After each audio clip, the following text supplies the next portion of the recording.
लेकिन आप मेरे को समझाइए कि क्या रीजन होता है कि 90% स्टार्टअप फेल हो जाते हैं? क्या वो सोल कॉज रीजन है उसके पीछे? एक अपने प्रोडक्ट को हीरो प्रोडक्ट बनाने के लिए उसने जो स्ट्रगल किया है, उसने अपना एक ब्रांड बनाया है, वो काम हम कर रहे हैं। मेरे को एक चीज बताओ, यूथ को रिस्क लेना कैसे सीखना चाहिए? क्योंकि रिस्क लेगा तभी तो वो आगे बढ़ेगा ना। ये बहुत ज्यादा ही हमारे लिए दिक्कत है। इसी वजह से हमारे यहाँ पर जो है Naukri.com बन रही है, Naukri.com की बजाय। बंदा उस पर मेहनत कर रहा है लेकिन उसको रिजल्ट्स नहीं मिल रहे, उसको रास्ते नहीं समझ आ रहे कि मैं किस रास्ते में जाऊं, किससे रीच आउट करूं, कस्टमर्स कैसे बढ़ाऊं अपने। वो सबसे पहले उसकी अप्रोच क्या होनी चाहिए? तो आपको एक चीज, इसमें 3 फार्मूले हैं जो आपको बताता हूँ। लेकिन एक चीज बताइए आप कि बिजनेस को बढ़ाने के लिए कहीं ना कहीं लोन की भी रिक्वायरमेंट होती है कि अगर हमें एक्सपेंड करना है तो हम ये रिस्क लें या अवॉइड करें लोन्स को? ऐसा ना हो कि मार्जिन ही नहीं है और धंधे को एक्सपेंड करते चले जा रहे हो, इन्वेस्टर का पैसा उसमें लगाते चले जा रहे हो, लेकिन आपको धंधे में मार्जिन दिख ही नहीं रहा है बिल्कुल। इन्वेस्टर्स को कैसे पिच करें हम, इन्वेस्टर्स को कैसे अप्रोच करें? वो सबसे बड़ा टास्क आता है हर एक बिजनेस को एक्सपेंड करने के लिए। अगर फाउंडर के अंदर दम है ना तो इन्वेस्टर आप पे पैसा लगा देगा। Hello everyone, welcome to our podcast. तो देखिए, आज का जो हमारा पॉडकास्ट होने वाला है वो एक ऐसे गेस्ट के साथ होने वाला है जिनसे आप ऑलरेडी मिल चुके हैं और रूबरू हो चुके हैं, क्योंकि उनकी बातें जो थी वो इतनी मोटिवेशनल थी कि डेफिनेटली जिन लोगों ने वो पॉडकास्ट देखा होगा मजा तो उनको जरूर आया होगा। और स्पेशली उन लोगों के लिए था वो जो बिजनेस से रिलेटेड माइंडसेट रखते हैं, जो बिजनेस करना चाहते हैं, जो स्टार्टअप करना चाहते हैं, न्यू आइडियाज जनरेट करना चाहते हैं, अपने अंदर एक मोटिवेशन लाना चाहते हैं। तो मेरे साथ है पवन कुमार जी, जो कि मोटिवेशनल स्पीकर हैं एंड बिजनेस कोच हैं, मेंटोर हैं। आज हम एक गाइड करने वाले हैं कि कैसे हम एक स्मॉल स्केल बिजनेस को एक्सपेंड कर सकते हैं। आज हमें बताएंगे कि कैसे इंडिया में इतने सारे जो स्टार्टअप बनते हैं वो क्यों टूट जाते हैं, क्यों उनके पीछे का जो दिक्कतें होती हैं, उनकी वजह से जो उनको प्रॉब्लम फेस करनी पड़ती है, कैसे वो स्टार्टअप अच्छा भला startup from hero to zero बन जाता है। सो बिना किसी देरी के पॉडकास्ट को स्टार्ट करते हैं। वेलकम पवन जी, कैसे हैं आप? Thank you sir. एंड कैसा लग रहा है आपको दोबारा से पॉडकास्ट कर? बहुत अच्छा लगा और मैंने सोचा भी था कि शिवम सर के साथ दोबारा वो हो, तो मैं अभी इधर एनसीआर क्षेत्र में ही था, तो मैंने सोचा एक बार जो है फिर से मिल लेते हैं शिवम सर से। बिल्कुल। तो ये एक प्रकार से आकस्मिक मिलना हुआ है हमारा। बिल्कुल। और कसम से अभी लाइक टाइम भी हम इतना लेट शूट कर रहे हैं, सो प्लान नहीं थी चीजें, बट कहते हैं ना कि आज हमने करना था तो करना था। तो बस। राइट। सो जल्दी से स्टार्ट करते हैं जिस टॉपिक के बारे में आज हम बात करने वाले हैं। पहले मैं आपसे जानना चाहूंगा, स्टार्टअप के बारे में कुछ डिस्कस करते हैं, क्योंकि लास्ट टाइम भी स्टार्टअप का ही हमारा टॉपिक था। काफी यूथ को हमने मोटिवेट भी करा था, आपने जिस तरीके से समझाया था चीजों को। लेकिन आप मेरे को समझाइए कि क्या रीजन होता है कि 90% स्टार्टअप फेल हो जाते हैं? क्या वो सोल कॉज रीजन है उसके पीछे? एक्चुअल में है क्या, मैंने पिछले पॉडकास्ट में बताया था कि जो स्टार्टअप होता कहाँ से है। माइंड में हमारे कोई आइडिया आता है और उस आइडिया पर हम काम करना शुरू कर देते हैं, और लेकिन आइडिया इतना इम्पोर्टेंट नहीं होता है जितना उस पर एजुकेशन, इनोवेशन करना होता है जी। अब लोग क्या होते हैं कि किसी का देखा कि इसका स्टार्टअप बहुत अच्छा चल रहा है, इसने बिजनेस शुरू किया था, इतने से जीरो से शुरू किया था, आज हीरो बन गया जाकर के, लेकिन पीछे की स्ट्रगल उसने जो किया है उसको लोग नहीं देखते हैं। राइट। जाकर के स्टार्टअप शुरू कर देते हैं। एक्चुअल में होता क्या है, कॉपी करना जायज है, आप कॉपी कर सकते हो, किसी भी प्रोडक्ट की दुनिया कॉपी कर रही है, आपको कोई प्रॉब्लम नहीं, कॉपी कोई करके आप बिजनेस को एक्सपेंड कीजिए, कोई दिक्कत नहीं है। लेकिन उसने उस प्रोडक्ट की जो प्रॉब्लम सॉल्विंग प्रोडक्ट बनाया था उसमें आपने क्या नया इनोवेट किया। लोग क्या करते हैं, कॉपी करके प्रोडक्ट उतार देते हैं मार्केट में, लेकिन जो उसने स्ट्रगल किया उस प्रोडक्ट को ले जाकर के, एक अपने प्रोडक्ट को हीरो प्रोडक्ट बनाने के लिए उसने जो स्ट्रगल किया है, उसने अपना एक ब्रांड बनाया है, वो काम हम कर रहे हैं। लेकिन स्टार्टअप में आए, एकदम देखा, दूसरे व्यक्तियों को देखा, हमने काम को शुरू कर दिया। अब काम को शुरू कर दिया तो वहां प्रॉब्लम बहुत सारी आती है। एक तो आपका प्रोडक्ट में क्वालिटी कैसे मेंटेन कर पाए हम, दूसरी चीज क्या जो हम प्रॉब्लम सॉल्व करने के लिए बनाया था वो एक्चुअल में प्रॉब्लम सॉल्व कर रहा है। फिर आती है हमारी प्राइसिंग की प्रॉब्लम, जी क्या हम जो वैल्यू दे रहे हैं उस वैल्यू को हम दे पा रहे हैं सामने वाले को या नहीं दे पा रहे हैं। तीसरी चीज हम आपको बताएं कि स्टार्टअप का मेन क्या होता है, कोई प्रोडक्ट जब हम लॉन्च करने से पहले जितना हमारे अंदर जुनून होता है, धीरे धीरे करके वो खत्म होने लगता है युवाओं के अंदर, क्योंकि अपेक्षाएं बहुत बड़ी रख लेता है व्यक्ति शुरुआत से। मैं कोई अगर बिजनेस कर रहा हूं तो वो, क्योंकि हमने अगर मान लिया अभी जोमेटो वाले का फाउंडर का नाम लेते हैं, ठीक है, तो उसके साथ हमने एक पिच किया, मान लिया देखा कि उसने इतनी बड़ी कंपनी बनाई है, मैं भी कुछ ऐसा करता हूं, लेकिन उसने बनाने के लिए, करने के लिए कितनी बड़ी प्रॉब्लम सॉल्व की और किस तरीके से उसने उस बिजनेस को एक्सपेंड किया, इनोवेशन किया, वो हम नहीं देख पाते। एग्री। हमने क्या किया, एक उनकी तरह हमने भी काम शुरू कर दिया, लेकिन उसने एक छोटे से ऑफिस से शुरुआत की, एक नॉर्मल वेबसाइट से शुरुआत की, जा करके धरातल पे, ग्राउंड पे लोगों से मिले, सबसे जा करके उन्होंने काम किया, तब जाकर के बिजनेस बड़ा बनाया। राइट। हमने देखा कि इतनी बड़ी कंपनी बन गई, हम भी बना सकते हैं, हमने वो अपेक्षाएं पाली है ना इतनी बड़ी, तो उस तरीके के हमको काम भी करना पड़ेंगे। बिल्कुल सही। स्टार्टअप में क्या होता है, व्यक्ति किसी भी काम को करने के लिए चल देता है। अब मैं आपको एक छोटी सी स्टोरी सुनाता हूं। जी बताइए। नेबला और सांप की जो है लड़ाई होती है कभी, बिल्कुल। तो नेबला सांप को मार देता है, ये सबको पता है, लेकिन नेबला ऐसे नहीं मार देता है। वो क्या करता है, पहले नाग दमयंती नाम की जड़ी बूटी को सर्च कर लेता है कि यहां आसपास में है या नहीं है। अगर नाग दमयंती नाम की अगर जड़ी बूटी मिलेगी तभी नेबला नाग से युद्ध करेगा, वरना युद्ध नहीं करेगा। वो क्या करता है, जाकर के जब युद्ध करता है, उससे लड़ाई करता है, जब जाकर के, तो पहले नाग दमयंती को सूंघता है, फिर लड़ाई करता है, फिर जाके सूंघता है, फिर लड़ाई करता है। उसमें डबल शक्ति आ जाती है नेबला के अंदर। ओके। तो होता क्या है, जो नेबला वैसे नहीं मार पाता सांप को, लेकिन उसने एक हेल्प ली नाग दमयंती की। इसी प्रकार से हमारे अंदर ये मोटिवेशन है क्या, अगर कहीं हम फेल होते हैं, कहीं हम थोड़ा सा डाउन, अप डाउन तो बिजनेस में चलते रहते हैं, बिल्कुल। तो ये डाउन हो रहा है तो हमको कोई मोटिवेट करने वाला है, हमारे साथ में कोई ऐसा मेंटोर है, या हमारा कोई ऐसा को फाउंडर है। मैंने पिछले बार आपको बताया था कि श्री राम जी बिना रिसोर्सेस के और जो है सीधे रावण जैसे योद्धा से युद्ध जीत गए थे, उनके पास कोई रिसोर्सेस नहीं थे जब वो गए थे।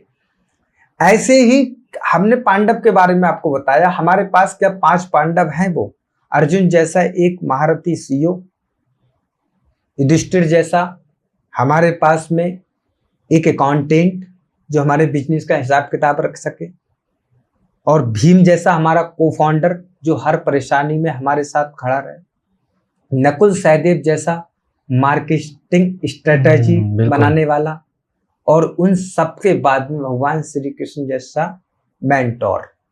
जी। अगर आपके पास है तो आपका स्टार्टअप जरूर सफल होगा।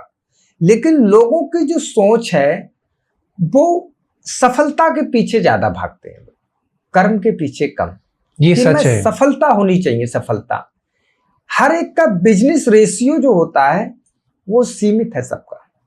सक्सेस ऐसा नहीं है कि अडानी ले लो, चाहे अंबानी ले लो, चाहे वॉरेन बफेट ले लो, चाहे एलन मस्क, ये हर काम में सक्सेस हो गए, नहीं हुए। इनका भी अगर सक्सेस रेशियो देखा जाएगा तो 5% के अंडर ही बैठेगा, लेकिन इनने कार्य इतना ज्यादा कर रखे कि वो 5% कार्य इनकी बहुत बड़ी सफलता बन चुकी। बहुत सही आंसर दिया आपने, बहुत सही। जैसे अभी मैं आपको एक बताता हूं कि आप कोई लीड्स लाते हो किसी प्रोडक्ट के लिए, या अपने प्रोडक्ट में इन्वेस्टरों को पिच करते हो, तो आप 10 इन्वेस्टरों के पास जाते हो, 10 मना कर देते हैं। अब एक व्यक्ति होता है वो 100 के पास जाता है, वो 100 के पास जाता है, उसमें से 2 लोग मिलते हैं, लेकिन वो 100 तक जाने के लिए प्रिपेयर था ना। एग्री। वो माइंडसेट करा हुआ था कि मुझे जाना है। और एक बात, आप ट्रायल के लिए अगर कोई स्टार्टअप करते हो तो 100% वो फेल होगा। आपके अंदर जुनून होना चाहिए, जो चीज आपको चाहिए वो नहीं मिलती इस दुनिया में। आपको वो चीज मिलती है जो आपको चाहिए ही चाहिए।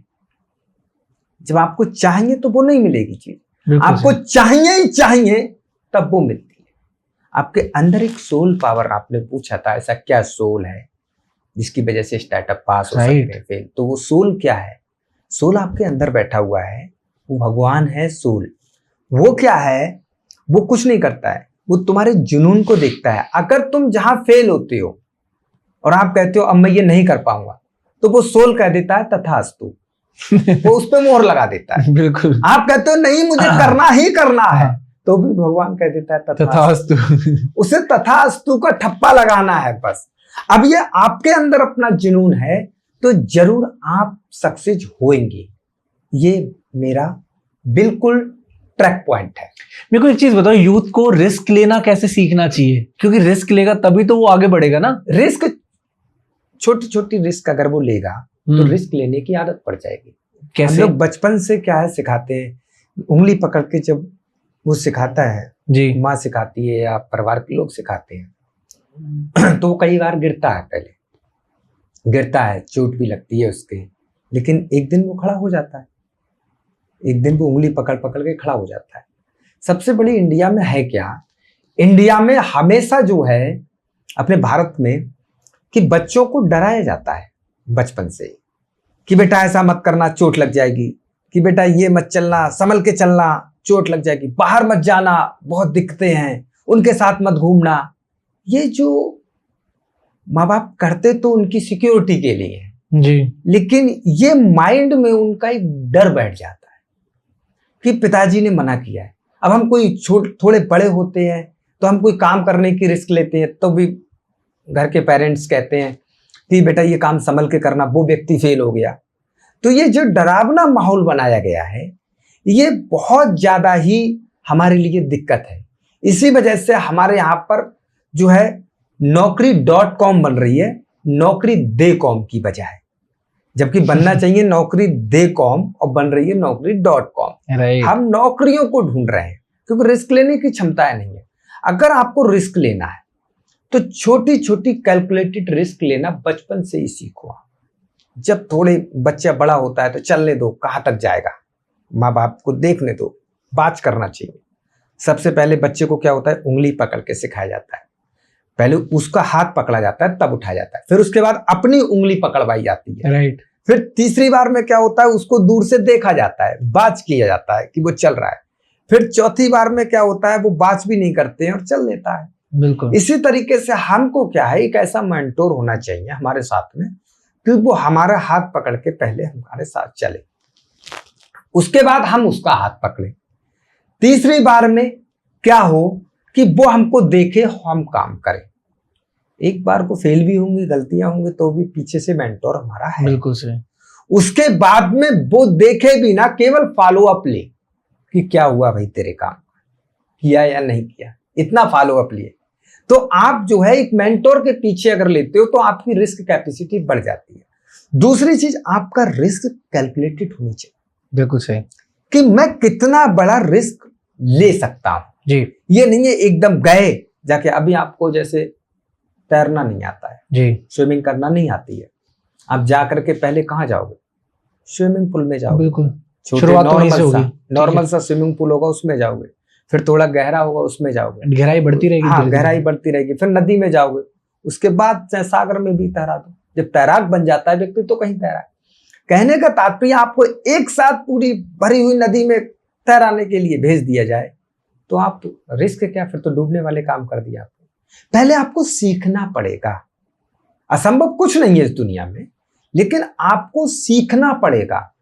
छोटे छोटे रिस्क लेके जिस दिन आप सीख जाओगे। अच्छा, आपको एक बात बताता हूं, है क्या, हमारी क्षमताओं को ही एक बिजनेसमैन बोलते हैं जिसकी क्षमताएं बढ़ जाती हैं। आपने पहले क्या है, कैलकुलेटेड रिस्क लेना जब शुरू किया तो आप धीरे धीरे करके रिस्क बढ़ाओगे, फिर और बढ़ाओगे, फिर और बढ़ाओगे। आज मुकेश अंबानी के पास में 3 लाख करोड़ का कर्जा है, वो फिर भी चैन की रोटी खाता है। हम लोग और मैंने देखे 3 लाख के कर्जे में लोग जहर खा के मर जाते हैं। 3 लाख करोड़ की बात हो रही है। 3 लाख करोड़ का कर्जा है तो भी वो चैन की रोटी खा रहा है, अपनी मौज मस्ती ले रहा है। उसने अपनी हैसियत बढ़ा ली ना, उसकी रिस्क लेने की क्षमता बढ़ गई। वो 3 लाख करोड़ का 6 लाख करोड़ का भी ले लेगा तब भी उसको कोई फर्क नहीं पड़ेगा। रीजन ये है उसने अपनी जो है क्षमता को बिल्ड कर लिया रिस्क लेने की। हम अपनी क्षमता बढ़ा ही नहीं पा रहे हैं, हम रिस्क लेने की क्षमता ही नहीं बढ़ा पा रहे हैं अपनी, हम अपने को पूरा बिल्ड नहीं कर पा रहे हैं। जबकि होता क्या है कि हमको जो भी चोट पड़ रही है जी वो झेलने की क्षमता होनी चाहिए। जो पत्थर चोट खा के टूट जाता है वो कचड़े के ढेर में चला जाता है, और जो पत्थर चोट खा के भी खड़ा रहता है वो मंदिरों में पूजा जाता है। बिल्कुल सही। तो इसीलिए हमारे लिए क्या है, रिस्क धीरे धीरे करके आपको स्टेप टू स्टेप आपको रिस्क लेने की क्षमता अपनी बढ़ाना पड़ेगी। बिल्कुल सही। पवन जी, एक चीज बताइए मेरे को, अभी हम बात कर रहे हैं स्मॉल स्केल बिजनेस के बारे में। स्टार्टअप के बारे में तो आपने बहुत अच्छा एक ब्रीफ भी दे दिया और बता दिया कि रिस्क लेना कितना जरूरी है एक स्टार्टअप को चलाने के लिए, और इंटेंशन प्योर होनी चाहिए, जुनून होना चाहिए कि चाहिए तो चाहिए, राइट, तब जाके आप स्टार्टअप करो, वरना ट्राई के लिए तो मत करो, फेल ही होगा। नहीं फेल होगा, राइट। एंड एक चीज, स्मॉल स्केल बिजनेस को हमें बूस्ट कर रहा है। लेट सपोज एक छोटा सा बिजनेस स्टार्ट करा, बंदा उस पर मेहनत कर रहा है लेकिन उसको रिजल्ट्स नहीं मिल रहे, उसको रास्ते नहीं समझ आ रहे कि मैं किस रास्ते में जाऊं, किससे रीच आउट करूं, कस्टमर्स कैसे बढ़ाऊं अपने, वो सबसे पहले उसकी अप्रोच क्या होनी चाहिए? आप ये कहना चाह रहे हो स्टार्टअप बिजनेस जो है उसका जो है एक प्रकार से फाउंड हो गया और वो चलने लगा है, लेकिन उसको एक्सपेंड करना चाह रहा है, तो एक दुकान से 2 दुकान, 2 दुकान से 5 दुकान, 5 दुकान से 10 दुकान, ये तरीके से जाना चाह रहा है जी। तो आपको एक चीज, इसमें 3 फार्मूले हैं जो आपको बताता हूं। सबसे पहला फार्मूला है कैश फ्लो। कैश फ्लो की प्रॉब्लम नहीं होनी चाहिए। आप अगर कोई भी कैश फ्लो 3 तरीके से मेंटेन कर सकते हो आप। सबसे पहले कैश फ्लो, आपके पास इन्वेस्टर का पैसा पड़ा है बहुत सारा, कितना भी लगाना पड़ जाए बिजनेस के अंदर कोई फर्क नहीं है। एक तो कैश फ्लो ये हो गया। दूसरा कैश फ्लो, आपके पास ऑर्डर इतने ज्यादा पड़े हैं प्रोडक्ट के कि लॉन्च करने से पहले मेरे एडवांस में ऑर्डर बहुत ज्यादा है, इधर प्रोडक्ट में लॉन्च करना है, उधर मेरे ऑर्डर चले जाएंगे। दूसरा कैश फ्लो का ये हो गया। तीसरा कैश फ्लो क्या होता है कि मैं प्रोडक्ट को थर्ड पार्टी मैन्युफैक्चरिंग में वो कराता हूं, केवल ब्रांड का नेम मेरा होगा, पीछे से बड़ी कंपनी को जिससे मैं प्रोडक्ट बनवा रहा हूं उसको ऑर्डर दे दूंगा, लेकिन मैं क्या कहूंगा, आपको सारा प्रोडक्ट एक साथ लॉन्च नहीं करना है, आपको स्टेप टू स्टेप जैसे मैं ऑर्डर देता रहूंगा वैसे आप देते रहोगे। एडवांस में उसको थोड़ा बहुत पैसा दे दिया और उससे कहा कि मुझे 10,000 प्रोडक्ट बनवाना, लेकिन अभी नहीं बनवाना जी, मुझको 1,000 2,000 जैसे ऑर्डर आता रहेगा मैं देता रहूंगा। तो आपको बल्क में एक ऑर्डर मिल गया, ठीक है, उसको बल्क में ऑर्डर मिल गया, उसको आपने एडवांस दे दिया, आपको फायदा क्या हुआ, बल्क डील मिल गई, आपको बल्क डील मिल गई। तो आपको उधर सप्लाई के लिए प्रॉब्लम नहीं होगी, इधर आपका ऑर्डर लगा हुआ है, उधर सप्लाई आपने जो है शुरू कर दी है। तो आपके पास में जो कैश फ्लो की प्रॉब्लम है इस तरीके से आप मेंटेन कर सकते हो। दूसरी चीज ग्रोथ, आपकी अगर ग्रोथ नहीं हो रही है तो आपको बिजनेस एक्सपेंड करने में प्रॉब्लम आएगी। ग्रोथ कैसे, आज आपकी हर मंथली की सेल 1 लाख रुपए, अब मंथली की सेल मेरी बढ़नी चाहिए, एक 20 होनी चाहिए, एक 50 होनी चाहिए, फिर 2 होना चाहिए, इसी तरीके से हर साल की हमारी ग्रोथ बढ़नी चाहिए मंथली सेल के साथ, ठीक है। वार्षिक जो सेल रिपोर्ट मिले वो हमारी बढ़ के ही निकले। तो कहने का मेरा तात्पर्य ये है, अगर आपकी अगर ग्रोथ नहीं है तो भी आप बिजनेस को एक्सपेंड नहीं कर पाओगे। आपने क्या किया, कैश फ्लो की प्रॉब्लम सॉल्व कर ली, उसके बाद में आप ग्रोथ पे फोकस करोगे। जो मेरे पास ऑर्डर 100 आ रहे थे वो अगले महीने 110 या 120 आना चाहिए। अब इसके लिए मुझे क्या करना पड़ेगा, इसके लिए आपको मार्केटिंग और आपको प्रोडक्ट क्वालिटी क्या, अगर आपके प्रोडक्ट में क्वालिटी है तो जो पिछले महीने के 100 कस्टमर थे उसमें से रिटर्निंग कस्टमर भी आएंगे। बिल्कुल सही, रिपीटेड कस्टमर्स आते हैं, रिपीट जो कस्टमर आएंगे तो वो होंगे। दूसरी चीज, आप मार्केटिंग जो पुश कर रहे हो उससे उसमें ज्वाइंट्स होंगे, तो आपके जो कस्टमर बेस बढ़ेगा। जहां कस्टमर बेस अगर बढ़ता है तो हमारा फिर क्या होता है, ग्रोथ भी अपना बढ़ती है। एक हो गया कैश फ्लो, दूसरा हो गया ग्रोथ, और तीसरा होता है हमारा मार्जिन। ओके, तो अगर हम कोई भी धंधा कर रहे हैं उसके अंदर मार्जिन नहीं है तो हम जितनी ग्रोथ कर लेंगे, जितना एक्सपेंड कर लेंगे बिजनेस, उतना ही बड़ा नुकसान कर लेंगे। हमारे धंधे में मार्जिन ही नहीं है, हम लॉस में जा रहे हैं या हमारा जीरो मार्जिन पे काम कर रहे हैं, तो हम कितना भी उसको धंधा बड़ा कर लें, एक दिन जाके होना लॉस ही। बिल्कुल सही। तो इस पे हमें सबसे बड़ा फोकस देना चाहिए कि धंधे के अंदर मार्जिन नहीं है तो हमें बहुत प्रॉब्लम आएगी। आपको एक मैं उदाहरण दे रहा हूं, गौतम अडानी जी का। जी बताइए। उनका एक बिजनेस था, अडानी बिल्मर, जो फॉर्च्यून का जी बिजनेस उनका था। उसमें क्या है, मार्जिन बहुत थोड़ा था, मात्र 3% का मार्जिन था। रिफाइंड में रिटेल जो बिजनेस था उसमें 3% का मार्जिन था। बोले 3% का मार्जिन तो साला हम जो किसी को इंटरेस्ट पे पैसा दे देंगे, उससे अच्छा है, वो भी ज्यादा आ जाएगा। हाँ, उन्होंने उस धंधे से हाथ खींच लिया और वो सीमेंट के धंधे में घुस गए जहां उन्होंने मार्जिन ज्यादा देखा। उन्होंने देखा है, तो हमको क्या है कि मार्जिन पे भी हमको पूरा ध्यान देना चाहिए कि किस धंधे में हमारा कितना मार्जिन फिट बैठता है। जिसमें कॉम्पिटिटर बहुत ज्यादा है तो मार्जिन भी आप कम उठा पाओगे, और मार्जिन ज्यादा अच्छा है तो डेफिनेटली उसमें आप इंटरेस्ट दिखाओ, उस बिजनेस में थोड़ा सा फोकस रखो। तो अगर आपका कैश फ्लो, ग्रोथ और तीसरी चीज आपका मार्जिन, अगर ये तीनों चीजें हैं तो लास्ट में जाके आपको क्या, प्रॉफिट बचना ही बचना है। जब प्रॉफिट आपका निकलेगा तो आप क्या होगा, फिर आपका जैसे ही प्रॉफिट बनेगा आपकी बैलेंस शीट प्रॉफिटेबल कंपनी बनेगी। जब प्रॉफिटेबल बनेगी तो आप फंडिंग की तरफ भी जा सकते हो, आप फंडिंग की तरफ जा सकते हो। दूसरी चीज, हमने जेबी मॉडल पे भी हम काम कर सकते हैं। जेबी मॉडल क्या होता है, ब्रांड मेरा, ठीक है, मार्केटिंग मेरी, बस तुझे कुछ नहीं करना है, अपना पैसा लगा के, माल लगा के दुकान पे बैठना है, गल्ला संभालना है बस। मार्केटिंग मैं करूंगा, मेरी जिम्मेदारी, ब्रांड नेम मैं दे रहा हूं अपना, तुझे कुछ नहीं करना है, ब्रांडिंग की जिम्मेदारी मेरी रहेगी, तेरे शहर में पूरी मार्केटिंग मैं करता हूं, तुझे पैसा लगा के बस बिजनेस में बैठना है। ठीक है। अब वो बिजनेस में जब बैठेगा उसको टेंशन नहीं है कि मेरा माल बिकेगा नहीं, क्योंकि मार्केटिंग पहले से ब्रांड बना हुआ है, ठीक है, प्रोडक्ट में आपके दम है। दूसरी चीज, मार्केटिंग आप कर ही रहे हो तो उसको तो केवल सेल्स करनी है, बस सेल्स करनी है, प्रोडक्शन भी आप पीछे से दे रहे हो। बिल्कुल सही।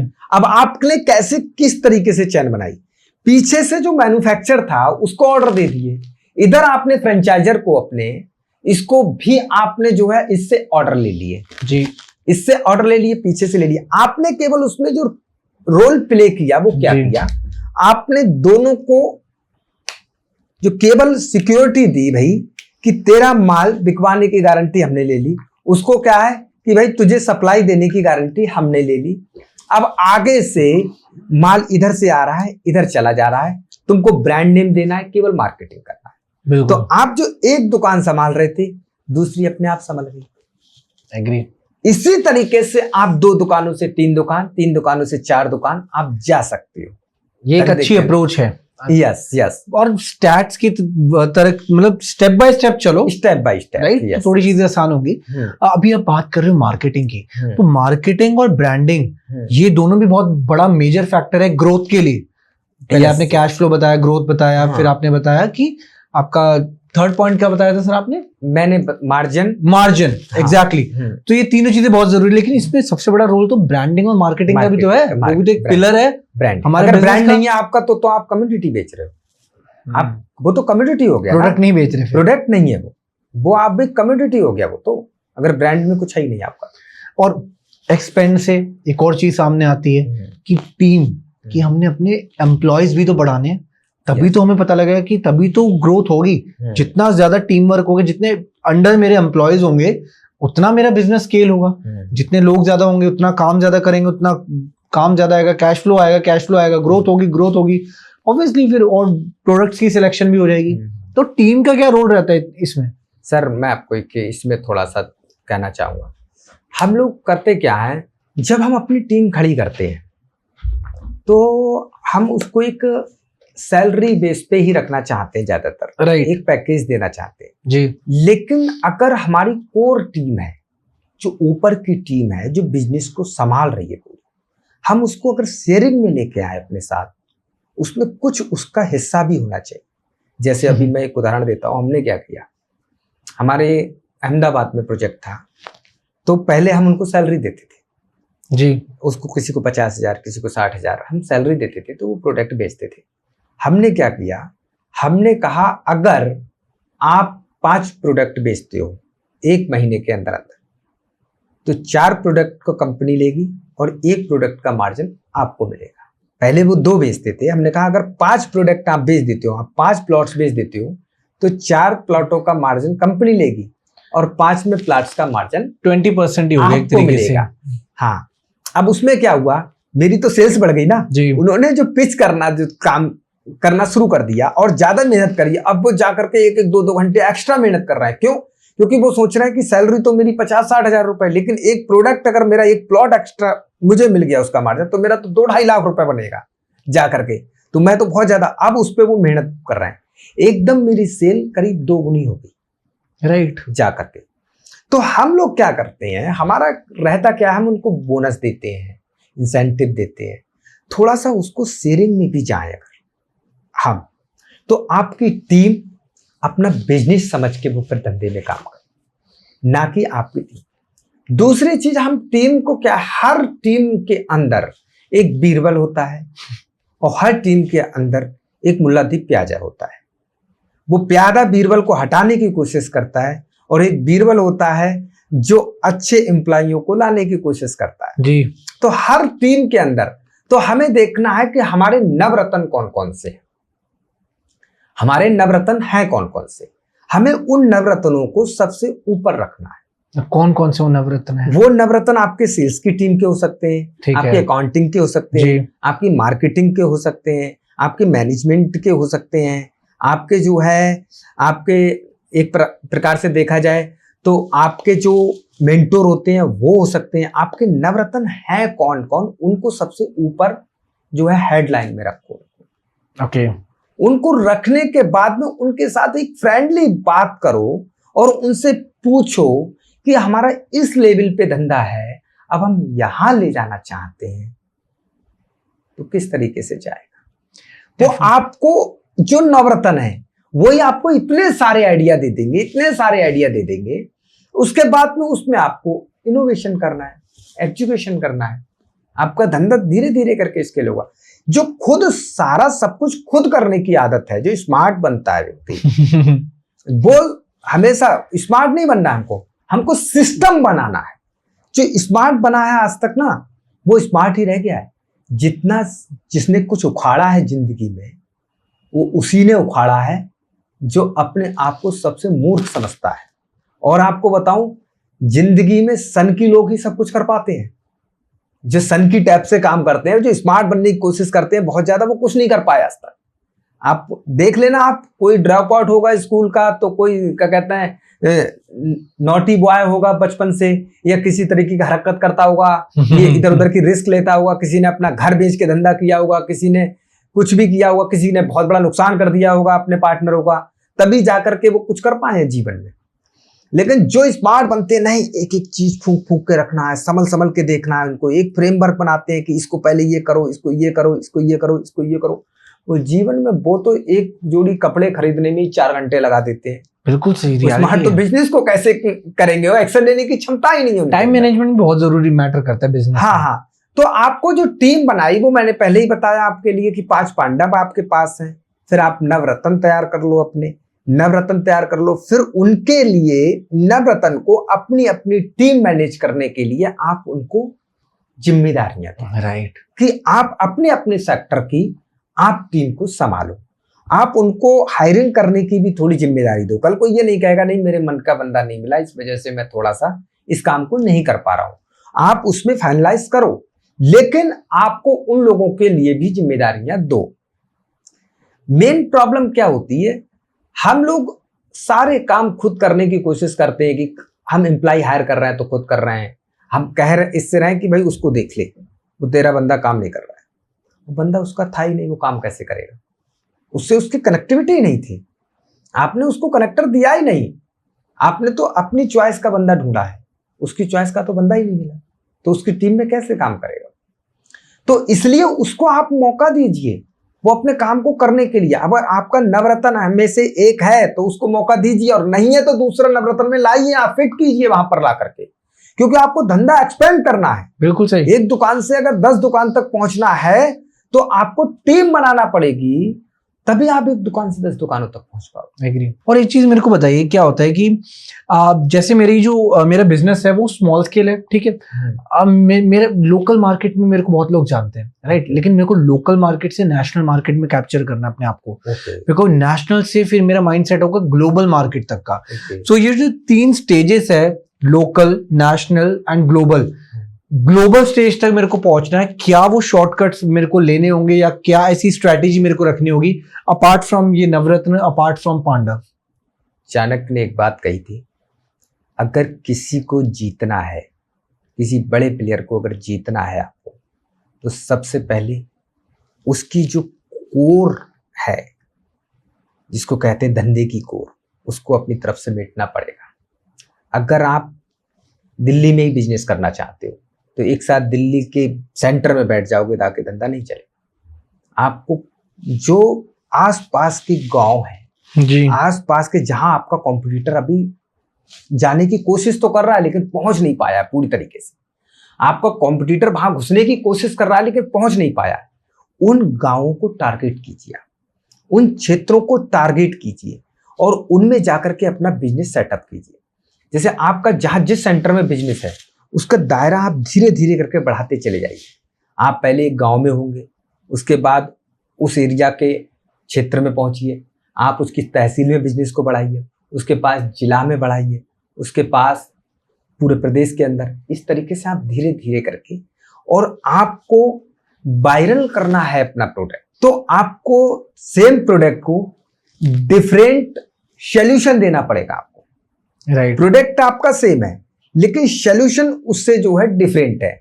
आपका प्रोडक्ट उससे ज्यादा सॉल्यूशन दे रहा है, ज्यादा वैल्यू दे रहा है, तो कंपैरिजन आपके कंपटीटर से आपके प्रोडक्ट का होना चाहिए, तो मार्केटिंग आपको डबल मिलती है जी। जैसे कि आज एक रिलायंस ने प्रोडक्ट निकाला है कैंपा कोला जी। कैंपा कोला उसका आता है, तो कैंपा कोला जो आता है उसका कॉम्पिटिटर सीधे सीधे कोको कोला को मान रहे हैं लोग, बिल्कुल सही। कोको कोला को।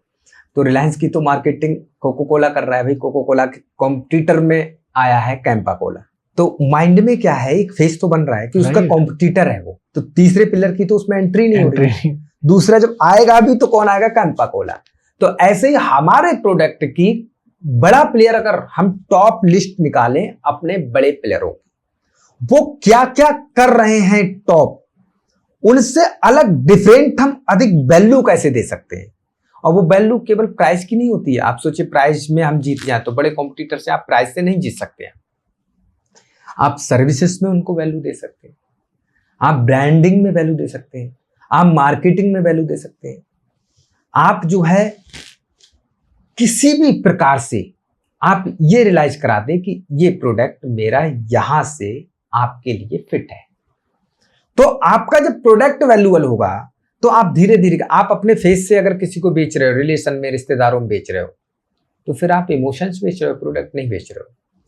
तो ये इमोशंस आपके लिए सभी के साथ कनेक्ट करना पड़ेगा। आप अगर रिलेशन में बेच रहे हो तो वो तो आप पे फेक करके आपके इमोशन से आपका प्रोडक्ट ले रहा है, वो एक्चुअल में प्रोडक्ट नहीं खरीद रहा। धीरे धीरे करके जब आपके रिलेशन, बाबा रामदेव जी ने क्या 250 प्रोडक्ट उनके पास में थे, लेकिन पूरे देश से ऐसा रिश्ता बनाया स्वदेशी का कि वो एफएमसीजी की 2nd नंबर की कंपनी बन गई, 2nd लार्जेस्ट कंपनी आज भी, जो कि इतनी बड़ी बड़ी कंपनियों को उसने पीछे छोड़ दिया जाकर के एफएमसीजी के क्षेत्र में। बैद्यनाथ के पास 750 प्रोडक्ट थे, उसके पास रामदेव के पास 250 प्रोडक्ट थे, लेकिन जाकर के वो 2nd लार्जेस्ट कंपनी आज बन गई पतंजलि। उन्होंने क्या किया, सबसे रिलेशन बिल्ड करे कि स्वदेशी अपनाओ, स्वदेशी अपनाओ। ऐसे रिलेशन बन गए कि बाबा रामदेव जी की पतंजलि फेमस हो गई बहुत से। हाँ, तो आपको क्या है कि आप या तो रिलेशन सभी से बिल्ड करो, दूसरा आप कॉम्पिटिटर आपके वो चर्चा करने लगे, आपका कॉम्पिटिटर आपके बारे में बात करने लगे। तीसरा तरीका क्या है, आप धीरे धीरे करके एक दुकान से 4 दुकानों से, 4 दुकानों से 5 दुकानों से, और सबसे बड़ा मैंने आपको पॉइंट अभी बताया था सबसे पहले कि जेबी मॉडल, कि आपका फेस दिल्ली एनसीआर में, मेरा फेस उत्तराखंड में है, जी, आपने मुझसे ज्वाइंट वेंचर कर लिया, आप दिल्ली संभालो, मैं उत्तराखंड संभालता हूँ। आपको केवल ब्रांडिंग मार्केटिंग देखना है, मैं सेल्स देख रहा हूँ, तो आपकी उत्तराखंड में धंधा एक्सपेंड हो गया। इसी तरीके से यूपी में कोई बंदा देख लो आप, इसी तरीके से धीरे धीरे करके आप यूपी के और जिलाओं में चले जाओ तो एक्सपेंड हो जाएगा बिजनेस। बहुत आसान है, अगर आप कोई भी धंधा मुश्किल नहीं होता है, लेकिन आपको स्ट्रेटेजी अपनानी पड़ेगी। Got it. चलिए सॉरी मैं आपको काट रहा हूँ, मेरे को लेकिन एक चीज बताइए आप कि बिजनेस को बढ़ाने के लिए कहीं ना कहीं लोन की भी रिक्वायरमेंट होती है कि अगर हमें एक्सपेंड करना है तो हम ये रिस्क लें या अवॉइड करें लोन्स को? नहीं, लोन आप ले सकते हो धंधे में अगर मार्जिन है आपके और आपका धंधा, लेकिन लोन का भी एक एरिया होता है। हम लोग जैसे कि कितना लोन लेना चाहते हैं, अगर आपके पास में 100 करोड़ का धंधा है या 1 CR का धंधा है और आप 20 लाख रुपए लोन ले रहे हो, 30 लाख रुपए लोन ले रहे हो, कोई फर्क नहीं। क्यों? क्योंकि आप धंधे को एक्सपेंड करने के लिए ले रहे हो, धंधे को एक्सपेंड करने के लिए ले रहे हो। जो 1 CR का धंधा था वो 30 लाख का अगर लोन लेते हो तो 1 CR से 1.3 CR का धंधा हो जाएगा आपका, तो मार्जिन भी आपके बढ़ेंगे। लेकिन आपके मार्जिन होने चाहिए जो लोन की ब्याज और किस्त भी आप चुका सको। ऐसा ना हो कि मार्जिन ही नहीं है और धंधे को एक्सपेंड करते चले जा रहे हो, इन्वेस्टर का पैसा उसमें लगाते चले जा रहे हो, लेकिन आपको धंधे में मार्जिन दिख ही नहीं रहा है बिल्कुल, तो एक दिन जाके कहीं ना कहीं वो गुब्बारा फूट जाएगा। तो आप एक चीज मेरे को बताइए, क्या होता है कि जब एक फाउंडर स्टार्टअप स्टार्ट करता है तो कौन से ऐसे वो पॉइंट्स हैं जो उसको 1-2 साल तक फॉलो करने चाहिए? क्योंकि देखिए अभी हमने स्टार्टिंग में ही बात करी थी कि 90% स्टार्टअप होता है फेल हो जाते हैं, लेकिन कुछ ऐसी चीजें, कुछ बेसिक पॉइंट्स जो एक स्टार्टअप फाउंडर को याद रखने चाहिए कि यार 1-2 साल तक तो मैं एक्सपेक्टेशन मेरी ये है, क्या वो एक्सपेक्टेशन रहेगी उसकी? सबसे पहले तो आप कैश फ्लो का विशेष ध्यान रखें, आपके धंधे में कैश फ्लो ना हो। दूसरा नहीं, और भी कुछ चीजें हैं मैं आपको बताता हूँ। एक तो कैश फ्लो आपके प्रॉब्लम नहीं होनी चाहिए बिल्कुल भी। अगर धंधे में कैश फ्लो की प्रॉब्लम होती है तो वहां धंधा आपका डाउन में जाएगा। ओके। दूसरी चीज, मार्केटिंग का व्यू, मार्केट का व्यू हमेशा देखना चाहिए। कस्टमर आपको सिग्नल देता है, वो आपको सिग्नल लेना आना चाहिए। हर आपके प्रोडक्ट में वो इनोवेट करने के लिए खुद ही कहता है, वो आपको आना चाहिए। जैसे कि आप पानी पूरी बेच रहे हो, पानी पूरी का धंधा कर रहे हो, कस्टमर ने क्या किया, भाई चटनी है जी, थोड़ी सी चटनी लगा दो इसमें जी, तो उसने एक प्रोडक्ट आपका ऐड करवा दिया कि चटनी। दूसरा आया कि भाई हींग वाला पानी है आपके पास में, मैंने वहां पर खाया था तो हींग वाला पानी भी होता तो थोड़ा और टेस्ट मिल जाता, तो उसने हींग वाला पानी भी दे दिया आपको। तो एक्चुअल में है क्या कि आपको जो कस्टमर सिग्नल दे रहा है उसको कैच करने की कोशिश करो। ऐसा नहीं है हर कस्टमर की रिक्वायरमेंट आप पूरी कर दोगे, लेकिन जो बाजार की नीड है उसको तो आपको फुलफिल करना पड़ेगा। आपने अपने प्रोडक्ट के अंदर क्या नए इनोवेशंस कर सकते हो, इसको हमेशा ध्यान रखना चाहिए। और जिंदगी में कभी भी जिसने सोचा मैं ऑटो पायलट मोड पे बिजनेस डाल दूं, तो वो ऑटो पायलट पे ही पड़ जाता है, वो उड़ ही जाता है। आपको हमेशा एक्टिव रहना पड़ेगा, अपने प्रोडक्ट के लिए सीरियस रहना पड़ेगा। कभी भी आपका कॉम्पिटिटर आपके लिए सीधा फन फैलाए बैठा है, जहां आप गलती करोगे तुरंत वो फन मार देगा वहां पर आकर। तो आपको अपने कस्टमर के साथ में बिल्कुल भी ईमानदारी से जो भी रिलेशन बनाए हैं वो टूटने नहीं देना चाहिए। हम प्रोडक्ट में क्या क्या इनोवेट कर सकते हैं, क्या क्या एजुकेशन कर सकते हैं, उसको हमेशा इंप्लीमेंट करना चाहिए। दूसरी चीज, आपने जो फ्रेंचाइजर बनाए हैं उनकी मेजर प्रॉब्लम को समझना चाहिए। अभी आपको पता है एक स्टार्टअप फेल हुआ था, बहुत बड़ा एक्सपेंड कर गया था बिजनेस को, MBA चाय वाला, बहुत बड़ा स्टार्टअप था, बहुत बड़ा स्टार्टअप था, लेकिन फेल कैसे हुआ? उसने 15-15, 20-20 लाख रुपए फ्रेंचाइजी फीस ली। अब एक चाय की टपरी वाला 15 लाख रुपए पहले फीस दिए हुए है, अगर वो 200 चाय भी बेच लेता है और 20 रुपए की एक चाय बेचता है, तो 20 रुपए की चाय में 10 रुपए का तो खर्चा आता ही आता है, तो 10 रुपए बचा। अगर 200 चाय भी बेच रहा है तो 2000 का धंधा हुआ एक मंथ का, सॉरी एक दिन का 2000 का, महीने में हुआ 60,000 का, अगर वो 30 डेज पूरे खोलता है तो दुकान को। अब 12×72 7,20,000 रुपए उसका साल में आ रहा है, अगर 60,000 रुपए के हिसाब से बन रहा है तो। अब उसी में रेंट निकालना है, उसी में सैलरी देनी है, उसी में अपने खर्चे निकालना है। कैसे मैनेज होगा? जाके उसको लाख या 2 लाख रुपए बचे मान लिया, तो ये जो लगाया हुआ 15 लाख रुपए जो फ्रेंचाइजी फीस दी है वो तो 6 से 7 साल में रिकवर हो, शायद उससे भी ज्यादा लग सकते हैं। दूसरा चीज 15 लाख रुपए तो वो बैंक में डाल देता, 7-8% के इंटरेस्ट के हिसाब से भी आता तो लाख 1.25 लाख रुपए तो उसके पैसे आ जाते। तो उसको वहां पर एक दर्द महसूस हुआ कि 15 लाख रुपए तो मैंने गलत दे दी, ये तो 2 लाख रुपए का लाख रुपए का सेटअप था, इसको मैं सेटअप बना करके और खुद ही चालू कर लेता। वो तो भी तब भी ज्यादा कमा लेता वो। हाँ, एक दर्द लगा उसको कि मैंने गलत जगह इन्वेस्ट कर दिया। तो आपको सामने आप प्रोडक्ट को दे क्या रहे हो? आपने 15 लाख दिया है तो क्या 15 लाख रुपए कमाने की उसको ये पैसा कब तक, लागत जो लगी हुई है ये कब तक उसको रिटर्न करा रहे हो आप? आपने फीस किस चीज के लिए? वैल्यू के लिए ना। आपकी वैल्यू है तो जल्दी, जितने जल्दी पैसा लगा हुआ पैसा 1 साल के अंदर अंदर वापस आ जाए उसमें, राइट, आपकी वैल्यू बढ़ जाएगी। अब आपने पैसा ले लिया, अब आपका 7 साल में, 5 साल में, 6 साल में उसका पैसा ही का पैसा वापस आ रहा है, तो वो धंधा कब बनाएगा? वो धंधा बनाएगा कब? एक दुकानदार 200 से लेके 300 बेच लेगा, 400 बेच लेगा, है तो चाय की टपरी। और दूसरा उधर चाय सुट्टा बार पास हो गया, उसने फ्रेंचाइजर से ज्यादा शुल्क नहीं ली, उसने केवल जो उसका सेटअप लगा उतना ही खर्चा लिया और उसने मात्र जो है रॉयल्टी ली। रॉयल्टी में वो पार्टनर बन गया, बिजनेस पार्टनर बन गया उसका। वहां वो फ्रेंचाइजी फीस ले रहा था और यहां पर वो बिजनेस पार्टनर बन रहा था। तो बिजनेस पार्टनर अगर मैं आपके साथ हूं तो आपको उतनी ही ज्यादा मैं मेंटरशिप दूंगा, उतनी ज्यादा आपकी मार्केटिंग कराने की कोशिश करूंगा, क्योंकि आपकी सेल्स में ही तो मेरा प्रॉफिट है। जितनी सेल्स बढ़ेगी, तो वहां से एक धंधा बना रहा है और एक धंधा डाउन में जा रहा है, तो दोनों में फर्क है ना। राइट। तो इसी तरीके से हमको भी अपने बिजनेस के अंदर अपने पार्टनरों के साथ में किस तरीके से अलायंस रखना है। अगर हम बिजनेस को एक्सपेंड कर रहे हैं तो हमको जो हमारे पार्टनर बना रहे हैं, जो हमारे डिस्ट्रीब्यूटर हैं जी, जो हमारे चैनल पार्टनर्स हैं, हम उनको किस तरीके से जी अलायंस कर रहे हैं वो भी हमको समझना पड़ेगा। एग्री। कैश फ्लो हो गया जी, चैनल पार्टनरों का अलायंस हो गया।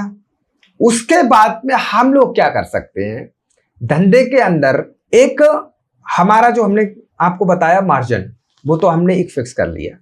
एक हम एसओपी प्लान बना सकते हैं कि मुझको इतना मार्जिन रखना है, उसके बाद में मुझको जो भी वैल्यू ऐड कर मिलेगी, मार्जिन मेरा इतना ही रहेगा, लेकिन जितनी ज्यादा वैल्यू ऐड कर मिलेगी उस प्रोडक्ट के अंदर, सर्विसेज में कर सकता हूं, सेल्स में कर सकता हूं, मार्केटिंग में कर सकता हूं, क्या वैल्यू ऐड कर सकता हूं, वो वैल्यू हमको ऐड करते रहना है। अगर आपने एक ही जैसा प्रोडक्ट अगर दिखाया हमेशा, कस्टमर बोर हो जाएगा। एग्री। कुछ ना कुछ आपके लिए उसमें अलग वैल्यू देना पड़ेगा। जी पवन जी, एक चीज मेरे को बताओ, अब वैल्यू आपने मेरे को बता दिया ऐड करनी होती है, लेकिन अब इन्वेस्टर्स को कैसे पिच करें, हम इन्वेस्टर्स को कैसे अप्रोच करें, वो सबसे बड़ा टास्क आता है हर एक बिजनेस को एक्सपेंड करने के लिए। अगर फाउंडर के अंदर दम है ना, तो इन्वेस्टर आप पे पैसा लगा देगा। वो आपने पीछे पास्ट में दिखाया क्या है, आपने जो स्टार्टअप किया है, आपकी जर्नी कहां से रही है, आपने जो जर्नी की है वो किस लेवल से की और किस लेवल पे आपने धंधे को पहुंचाया है। आपका फेस मार्केट में जानते कितने लोग हैं, आपको जानता कौन कौन है, आपकी वैल्यू बनी हुई क्या है। पहले तो आपको खुद पे काम करना पड़ेगा। एग्री। अगर आपने अपने ऊपर ही काम नहीं किया है तो आप धंधे पे काम कैसे कर पाओगे। आपने अगर शुरुआत किस मॉडल से की है और किस लेवल पे हो, तो आपका जो इन्वेस्टर है, आप उसके सामने अपनी जो स्टोरी सुनाते हो ना, तो एग्री होता है जी कि मैंने भाई साहब कि घर से निकला और मेरे पास कोई पैसा नहीं था, मैंने शुरुआत की थी और ऐसे ऐसे करके मैंने काम को शुरुआत की। आपकी स्टोरी जितनी इंटरेस्टेड होती है, और आपको स्टोरी टेलिंग आनी चाहिए, ये बहुत बड़ा आपको यूएसपी है। अपने बिजनेस founder की को स्टोरी होना अगर चाहिए। सुनानी आनी चाहिए आपको, बिजनेस में जो आ ही जाती है इतने धक्के और खा के। जितनी ज्यादा स्टोरी आप बना लोगे, जितनी ज्यादा इमोशनल स्टोरी बना लोगे, और जितना ज्यादा आपको स्टोरी में सामने वालों को आपको पिच करना है, तो आप जितनी मुसीबत वाली स्टोरी सुनाओगे कि मैंने ऐसे निकाली हाँ, अपनी गाड़ी। और आपको बताऊं, ये बनावटी नहीं होनी चाहिए, ये वास्तव में आपको बताऊं एक्सपीरियंसेस। एक चीज आपको बताना चाह रहा हूँ। आपको जीवन में कामयाब होती हो बहुत ज्यादा जी, तो आपको सुख होता है, बहुत खुश होते हो, वो किस वजह से होते हो? वो कामयाबी की खुशी नहीं होती है, फिर वो आपकी खुशी होती है जो आपने धक्के खाए और जो आपने अड़चने झेली, वो उनको याद कर करके जो खुशी मिलती है। आज तो भाई शायद मैंने बहुत वो स्टोरी सुनाते हुए बहुत खुशी होती है कि मैंने साहब जा करके मैंने तो ठेले लगाए थे, गोलगप्पे वाले के यहाँ काम किया, समोसे वाले के काम किया, उसने साले ने मुझसे बर्तन धुलवाए, कि पेटियां उठवाई, ये करवाए। जो जितनी ज्यादा आप परेशानी वाली स्टोरी को अपने माइंड में जब लाते हो, उसको देख करके जो कामयाबी मिलती है उसमें खुशी ज्यादा होती है। आपको एक साथ में बहुत बड़े मंच पे बैठा दूं, आप किसी भी बहुत बड़े फाउंडर के बेटे हो, आपको इतना खुश नहीं होगे आप, क्योंकि आज जिस हिसाब से मुकेश अंबानी के बेटे हैं जी, वो इतने खुश नहीं होंगे जितना धीरू भाई अंबानी खुश थे अपनी जर्नी को लेके, क्योंकि उन्होंने एक पेट्रोल पंप से काम से शुरुआत करके और इतना बड़ा एम्पायर खड़ा किया, तो उनको लोग ज्यादा याद करेंगे। तीसरी पीढ़ी जो बने बनाए उस पर बैठी है, उसको इतना ज्यादा याद नहीं करेंगे। ये सच है, ये सच है। आज एलन मस्क अपनी स्टोरी सुनाता है तो लोग एलन मस्क के उदाहरण ज्यादा देते हैं। आदमी क्यों देते हैं? क्योंकि उसने बचपन से ही अपने माँ बाप से उसको अलग कर दिया हो, उसके बाद में बचपन में एक गेम बनाया हो, उसने 500 रुपए में उसको बेच करके बिजनेस शुरुआत की हो, उसके बाद उसकी खुद की कंपनी पेपैल से उसको निकाल दिया हुआ है वो धक्का मार के, उसके बाद में उसने जो स्पेस एक्स रॉकेट बनाने का जो प्लान बनाया कि रीजनल रॉकेट बनाऊंगा मैं, तो जाकर के वो धक्के खाए उसने, वो रसिया गया, रसिया में जाकर के रॉकेट की कीमत बहुत ज्यादा थी, तो उसने क्या किया, किताबों को पढ़ पढ़ के रॉकेट बनाना ही सीख लिया उसने, खुद ही जाकर के और खुद ही लॉन्चिंग कर दी। उसके बाद 3 बार वो फेल हुआ, चौथी बार वो फेल होने वाला था, तब तक उसने अपने फिर जो है पिताजी से एक मौका और मांगा, पिताजी से मौका मांगा तो पिताजी ने कहा मेरे पास तो पैसा ही नहीं है, तो उसने अपना घर बेच करके पैसा फिर लगाया हो, उसके बाद वो रॉकेट उड़ाया हो और वो सफलता मिली हो, तो उसकी खुशी कुछ निराली ही, बिलियनर है वो, वर्ल्ड नंबर 1, निराली ही होगी। क्योंकि उन्होंने जो परेशानियां झेली हैं, धक्के झेले हैं, वो सबसे बड़ा मोटिवेट देता है व्यक्ति को। जो हम खुद की परेशानियां झेल झेल के, एक बात और बताऊं, कामयाबी आपको बहुत आसानी से मिल जाए तो उस कामयाबी का मजा भी नहीं आता है। सही बात है। आपको जितनी ज्यादा मेहनत, स्ट्रगल, स्ट्रच आता है, उतने ही ज्यादा बड़े बिजनेसमैन बनते हो आप। क्यों? आपने अपनी औकात के अंदर काम कर रहे हो तो आपको परेशानियां आएंगी क्या? सही बात है। एक ठेला लगाने वाला 5,000 रुपए में, 10,000 रुपए में ठेला बना लेता है अपना, उसमें रोज जाकर, तो उसकी रिस्क कितनी है? 5,000, 10,000 की, नहीं चला तो 10,000 रुपए। मैं 10 करोड़ की रिस्क ले रहा हूं ना, तो परेशानियां आएंगी भाई। मैंने अपनी औकात बढ़ाई है 10 करोड़ की रिस्क लेने की, तो जब 10,000 की रिस्क ले रहे हो तो भाई परेशानियां आएंगी। अपनी औकात के हिसाब से अगर काम करोगे तो आपको परेशानी नहीं आएंगी। आपको औकात से उठना पड़ेगा अपनी, और जितनी बड़ी औकात से उठोगे उतनी ही ज्यादा परेशानियां आपको आएंगी, और उन परेशानियों को सॉल्व करने को ही धंधा कहते हैं। बहुत सही। आपने उन परेशानियों को ही सॉल्व कर दिया तो आप धंधा, आप बिजनेसमैन बन जाओगे। अगर उनको प्रॉब्लम नहीं सॉल्व कर पाते हो तो आप खुद ही प्रॉब्लम बन जाओगे। बहुत सही। तो पवन जी, डेफिनेटली एक जो आपने माइंडसेट बताया, आपने बहुत सारे ऐसे यूएसपी बताई, एक स्टार्टअप फाउंडर को किस तरीके से काम करना चाहिए, बिजनेस को कैसे एक्सपेंड करना चाहिए। आई गेस मेरे जो सवाल थे वो कुछ ही सवाल थे, आपने कई सवालों के आंसर खुद ही दे दिए कि मेरे को पूछने की भी आवश्यकता नहीं पड़ी। और इस तरीके की एनर्जी अगर आप ऐसे लेकर आएंगे स्टूडियो में, शायद हमें भी इतना मजा आता है कि हमारा दिल करता है हम आपको सुनते रहे, और टाइम का ही नहीं पता चलता कि कब कितनी जल्दी 1 घंटा हो जाता है। अब मैं थोड़ी देर और बैठा 2 घंटे हो जाएंगे। सो पॉडकास्ट को यहाँ पे हम समाप्त करते हैं, लेकिन और भी बहुत कुछ आपसे बिजनेस के आइडियाज जानने हैं, बिजनेस की ऐसी टिप्स जाननी है कि जिससे एक यूथ को एक मैसेज मिले कि इफ एनीवन कैन डू। यार मैं कहता हूँ सब हर इंसान काम कर सकता है, हर इंसान अपने बिजनेस को चाहे छोटी सी रेडी से लेकर ना वो करोड़ों तक का भी सफर तय कर सकता है, अगर उसके पास 5 पांडव हैं या उसको बनाने की वो कोशिश करे। और डेफिनेटली कैश फ्लो, ग्रोथ और मार्जिन, ये छोटी छोटी चीजें बहुत बड़ा इंपैक्ट डालते हैं बिजनेस की ग्रोथ में। So thank you so much Pawan ji, and ऐसे ही आप आते रहिए, ऐसे ही मोटिवेट करते रहिए, हमें एक्साइटेड करते रहिए कि हम भी अपने जीवन में कुछ उखाड़े और बहुत बड़ा उखाड़ेंगे आप साथ रहे तो। ठीक है, मिलते हैं आपसे बहुत जल्द, and thank you so much everyone. I hope आप लोगों को मजा आया, एंड कमेंट कीजिए, अपना वैल्यूएबल फीडबैक जरूर शेयर कीजिएगा। ऐसे ही हम आप लोगों के साथ अमेजिंग गेस्ट लेकर आते रहेंगे। This is Shubhi signing off from our podcast. Thank you so much everyone, thank you so much Pawan ji.